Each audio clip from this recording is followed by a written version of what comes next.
دا د سپین ږیري قدر کول په اسلام کې څومره اهمیت لري او څه نتیجه لري.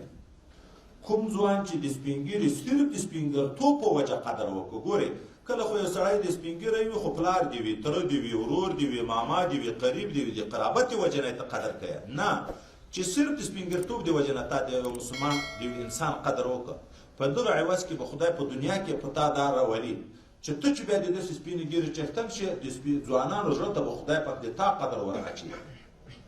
او په دغه کې یو نوع بشارت د اوږدوالي د عمر هم د خدای تا تر سپینې ږیرې رسوي چې دا به دا درکړي په دنیا کې.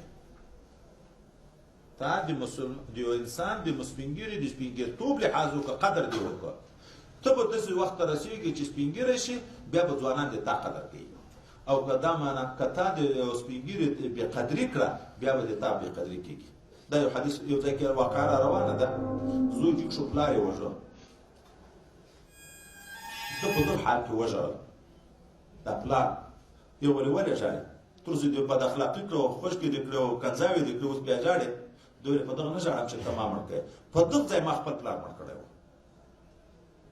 په دغه ځای ما خپل پلار مړ کړی و، نن دې ما سره دا معامله هغه خپل زوی وکړه. دا طبیعي خبره ده. هر کی خدمت کرد او مخدوم شد، هر کی خود را دید او محروم شد.